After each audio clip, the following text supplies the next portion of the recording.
한 절씩 교독합니다. 예수께서 안식일에 한 회당에서 가르치실 때에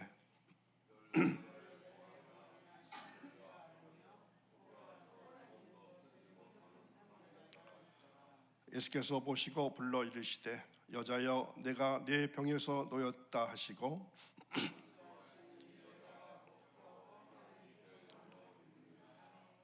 회당장이 예수께서 안식일에 병 고치시는 것을 분내어 무리에게 이르되 일할 날이 엿새가 있으니 그동안에 와서 고침을 받을 것이요 안식일에는 하지 말 것이니라 하거늘.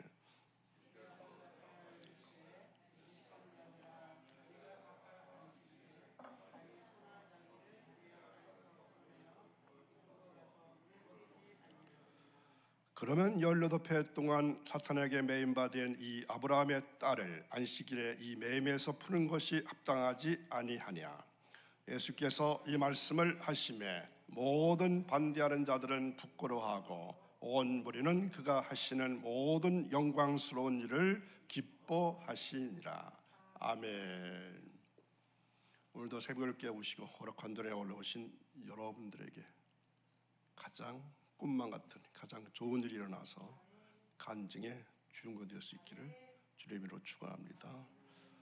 오늘 말씀의 제목은 하나님이 기뻐하시는 안식일에 관한 말씀입니다.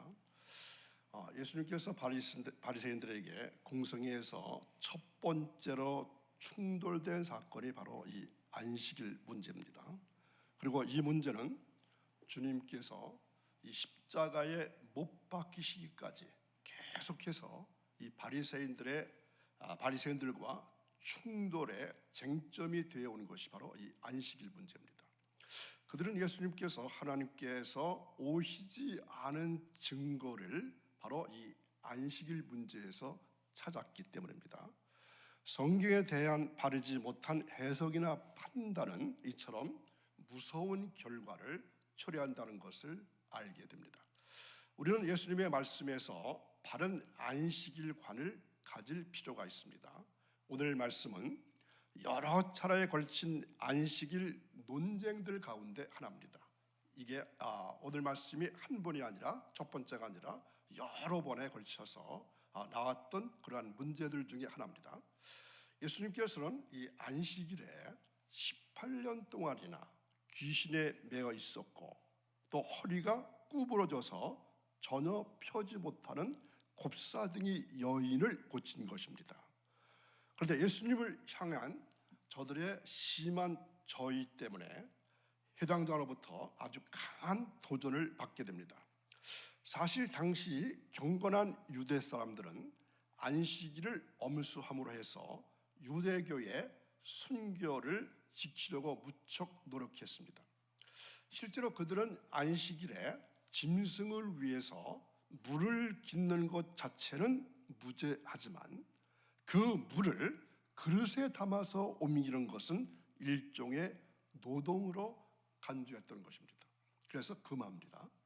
따라서 그들은 안식일에도 짐승을 끌고 물 있는 장소로 가서 짐승 스스로 물을 마시도록 했습니다. 특히 그들은 안식일임에도 짐승이 웅덩이에 빠졌을 경우에는 어떻게 한다고 했습니까? 그 짐승을 구하기 위해서 온갖 노력을 다 기울였습니다.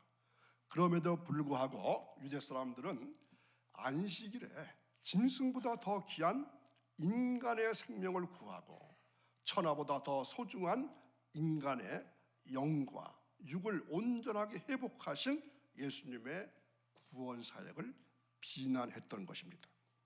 특별히 앞장에서 예수님을 비난했던 회당장은 단지 문화적인 율법 준수만을 고집해서 더 귀하고 가치 있는 것을 무시하고 또 하나님의 과연 무엇을 기뻐하시는가를 전혀 염두에 두지 아니하고 오직 예수님의 행위만을 정죄하기에 바빴습니다. 이처럼 예수님께서 당시 율법주의의 노예가 되어서 버려버린 이 사람들, 유대 사람들, 그 중에서 특히 지도자들의 저기에 찬 이 눈길 앞에서도 상한 영과 그리고 병든 육신을 고치신 사건을 통해서 우리는 몇 가지 교훈을 얻을 수가 있습니다. 먼저 안식일과 주일에 관한 말씀을 드려볼까 합니다. 우리는 신약시대에 와서 구약에서 지켜온 안식일이 아닌 새로운 날을 하나님을 경배하는 날로 지켜오고 있습니다. 우리는 그날을 어떻게 부릅니까? 주일이라고 부르죠. 이 날이 그리스도인들에게 있어서 하나의 구약의 안식일처럼 하나님을 섬기는 날이면 틀림없습니다. 그러면 우리는 왜 구약의 안식일을 지키지 아니하고 새로운 주일을 정해서 그날에 하나님께 예배를 드리고 있는 것입니까? 이 안식일의 기원은 창세기 2장에서 찾아봐야 합니다. 창세기 2장 3절을 보겠습니다.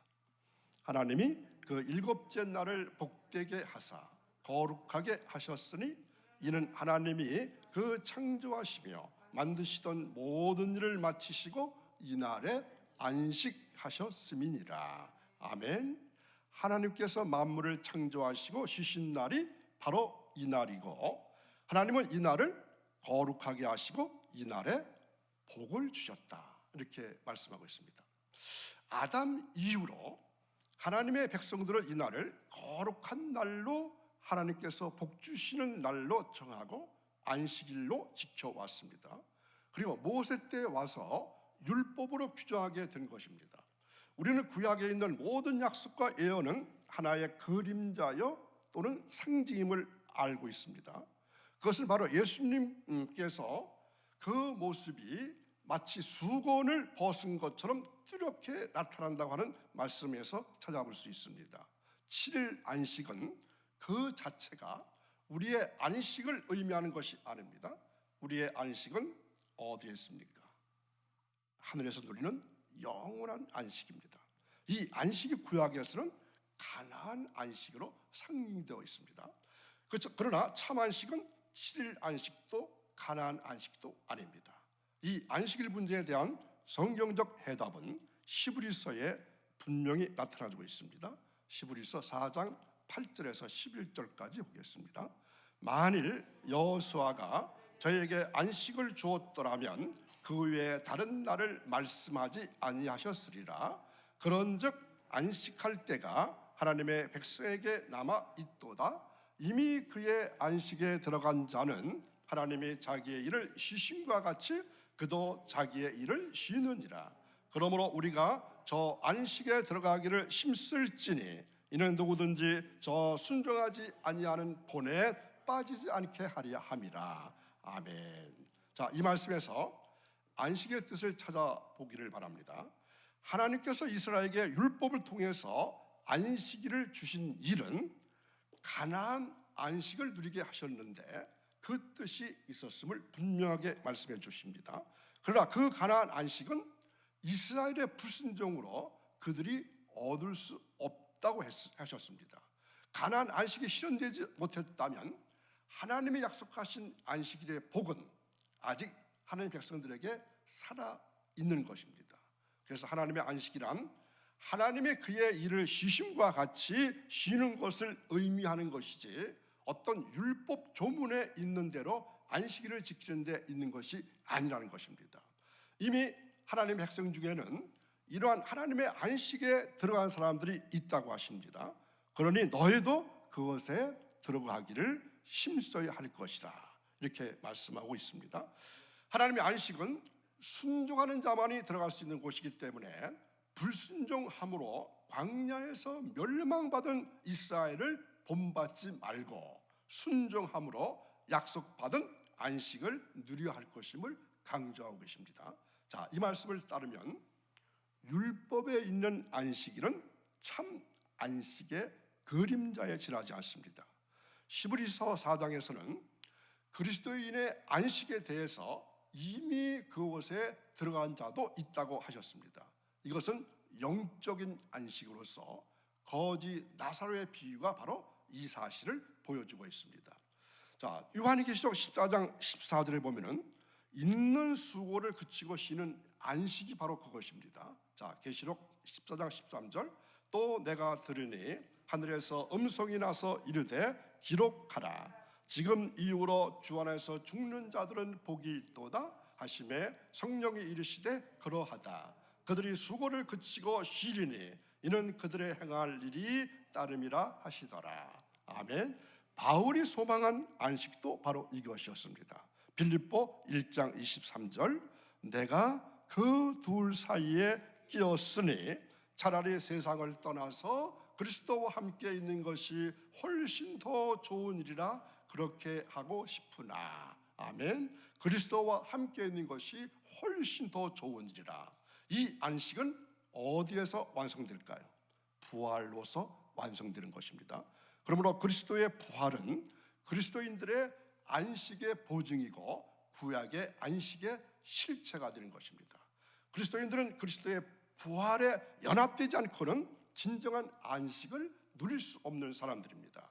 그리스도의 안식은 그의 부활로 나타나게 되었고 우리의 안식은 그리스도의 부활에 연합됨으로 해서 완성될 것이고 이때 우리의 참 안식이 성취되는 것입니다. 자, 그렇다면 안식일과 주일은 어떻게 지켜야 하는 것입니까? 그리스도인들에게 있어서 이제 안식일은 존재하지 않습니다. 이걸 분명히 인식하시고 깨달으셔야 합니다. 실체가 오면은 그림자는 완전히 사라지게 되는 것입니다. 이 교회 초기에는 율법에 철저한 유대 사람들이 교회를 주장하고 있었기 때문에 이 안식일과 주일에 대한 명확한 한계선을 긋지 못했습니다. 어떤 성경 구절을 보면은 그리스도인들이 마치 안식일을 지킨 것처럼 비치는 곳도 여러 군데 있습니다. 그러나 그 당시에는 안식일이 유대인들의 일반적인 이 생활 습성으로 정착하고 있었고 이런 습성을 하루아침에 없앨 수는 없었습니다. 그래서 초기에는 안식일에도 모이고 안식 후 첫날인 주일에도 모여서 하나님께 예배를 드렸다는 것입니다. 그러니까 요즘에 토요일 날도 모이고 주일 날도 모였다는 것이죠. 그리고 복음을 전하기 위해서는 그 당시는 유대 사람들이 바로 전도의 대상이었는데 그들에게 복음을 전할 수 있는 기회는 안식일에 예배에 동참해서 이 주어진 기회에 복음을 전하는 일을 했다고 하는 것입니다. 그러나 그것이 점차 이제 교리적으로 정립됨에 따라서 안식일이 폐해지고 안식일이 없어지고 주일을 하나님을 예배하는 날로 이제 정착하게 된 것입니다. 그래서 우리는 다음과 같은 바울의 말에서 여러 이런 안식일의 고정관념이 어떻게 깨어졌고 주일이 정착하게 되었는가에 대해서 알 수가 있습니다. 그 말씀이 골로새서 2장 16절 17절, 그러므로 먹고 마시는 것과 절기나 초하루나 안식일을 이유로 누구든지 너희를 비판하지 못하게 하라. 이것들을 장래일의 그림자이나 몸은 그리스도의 것이니라. 아멘. 자, 그러므로 주일은 제일 먼저 무엇을 하는 날입니까? 육신의 일을 쉬는 날입니다. 하나님을 경배하는 날로 구별된 날이기 때문에 육신의 일은 쉬는 것입니다. 우리가 들어갈 하늘에서는 육신의 일을 하지 않을 것입니다. 만약에 우리가 장차 들어갈 하늘나라에 가서도 육신의 일을 한다고 할 것 같으면 지금 육신의 일을 해야 할 것입니다. 그러나 그곳에는 육신의 일을 하지 않습니다. 육신의 일을 쉰다고 하는 말은 우리가 이 세상에서 우리의 생애를 위해서 힘쓰는 것을 말합니다. 이것은 결코 이웃을 위해서 선을 행하는 일을 금하는 것은 아닙니다. 그 한 예로 주님은 안식일에도 자기의 소나 낙이나 마구에서 풀어내어 이끌고 가서 물을 먹이지 않느냐고 말씀하십니다. 주님은 너희 중에 양 한 마리가 있어 안식일에 구덩이에 빠졌으면 붙잡아내지 않겠느냐.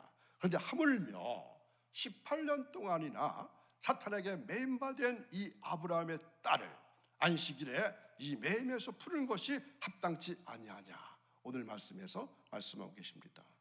또한 안식일에는 주님을 섬기는 일을 하는 날입니다.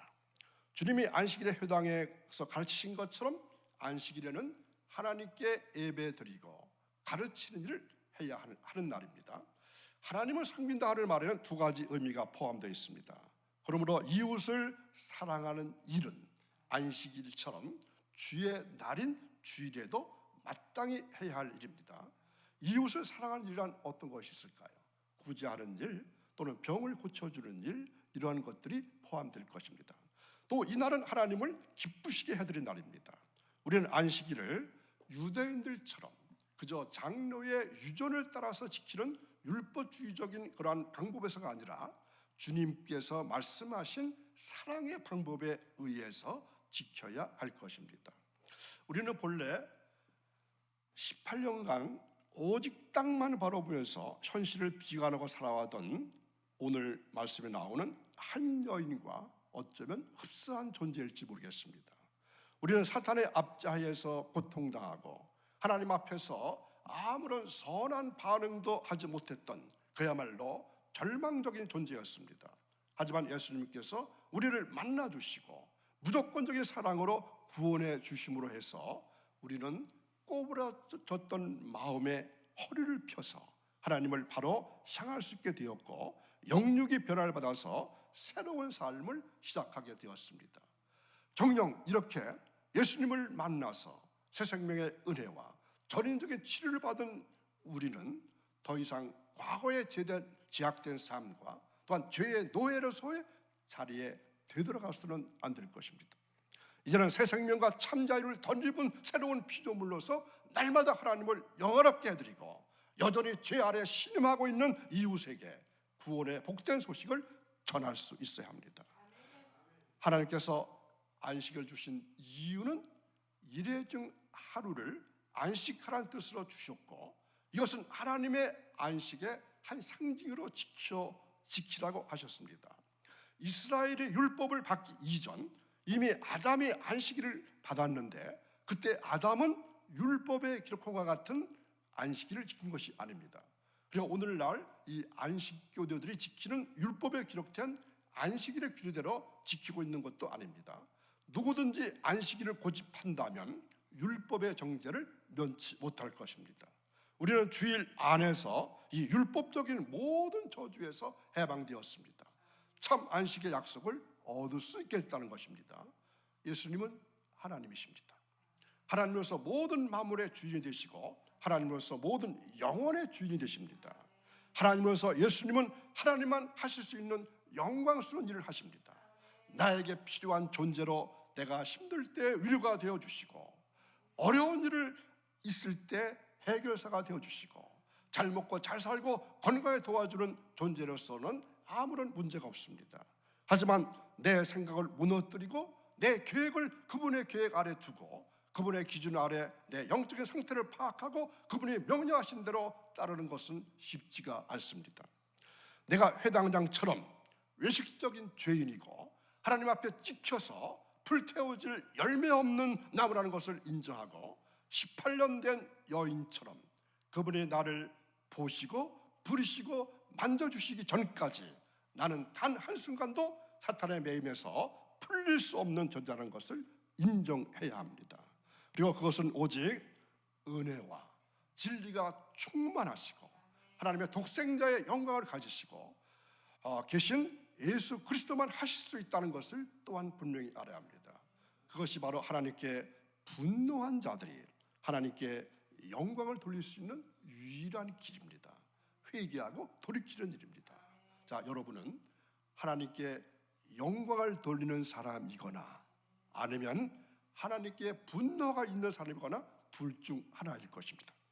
하나님의 주권 아래 굴복할 자이거나 아니면 하나님의 주권이 나의 주권을 지배하는 것을 철저히 배약하는 사람이거나 둘 중 하나일 것입니다. 하나님의 그 아들 예수를 통해서 드러난 영광의 빛에 나아가거나 아니면 그 빛을 피해서 어둠으로 돌아서거나 둘 중 하나일 것입니다. 영원한 하나님의 자녀이거나 아니면 영원한 사탄의 자녀이거나 둘 중 하나일 것입니다. 자, 여러분은 어디에 속해 있습니까? 예수님은 무한한 비유를 들어서 말씀하셨습니다. 어제 나눈 말씀이죠. 아무리 하나님의 영광을 맛본다 할지라도 열매 맺지 않는 나무는 찍어 버려야만 한다고 하셨습니다. 그때 포도원 지기는 금년만 심판을 미뤄달라고 부탁합니다. 한 번만 더 기회를 달라고 요청합니다. 심판은 미뤄졌으나 점점 가까이 오고 있습니다. 매주일 강단에서 회개할 것을 권면합니다. 이 자리에서 그리스도의 영광이 선포됩니다. 회개의 열매가 없는 영혼은 찍어 불태워질 그날에 그 선택의 책임을 지게 될 것입니다. 완악하고 견고한 회당장 같은 마음을 하나님 앞에 드러내고 그 영광의 주님 앞에 나오시기를 바랍니다. 주님께서 여러분을 위해서 하신 일을 보고 그 영광스러운 일을 찬송하시기를 주님의 이름으로 축원합니다. 사탄의 노예에서 풀려나게 하시고 자신의 핏값으로 우리의 모든 죄를 사해 주신 구세주의 영광 주님께 감사하고 날마다 찬양하지 않는 죄를 어찌 다 갚겠습니까? 그 영광의 구주를 마음과 뜻과 힘을 다해서 사랑하시기를 주님의 이름으로 축원합니다. 거룩하신 아버지, 감사와 영광과 찬양을 이 새벽에도 돌릴 수 있게 하시니 감사합니다. 거룩한 주님의 날 하나님을 기쁘게 해드리고 또 이웃을 최선을 다해서 사랑하는 그러한 것이 주의를 올바르게 지킨다는 것을 알게 해주셨사오니 저희들 오늘 말씀대로 이제 주의를 거룩하게 복된 날로 지킬 수 있도록 도와주옵소서. 하나님, 저희들에게 재물 얻을 등을 더해 주셔서 주님의 귀한 사역을 위해서 열과 성을 다해서 사용할 수 있게 도와주시고 또한 우리 가정의 경제도 살아나게 하시고 우리나라 전체 경제도 살아날 수 있도록 저희들에게 축복하시고 복내려 주옵소서. 오늘 되어지는 모든 일들 가운데 하나님 함께 하시고 형통하는 복을 더하여 주옵소서. 또한 샌드위치를 만들고 토스트를 만드는 전도의 삶을 살아가는 주님의 귀한 성도들을 기억하시고 저들의 마음속에 예수 사랑을 더 깊이 간직하게 하시고 또한 그 가정과 그 자녀들과 그 사업을 복되게 해 주옵소서. 감사하며 예수님의 이름으로 기도하옵나이다. 아멘.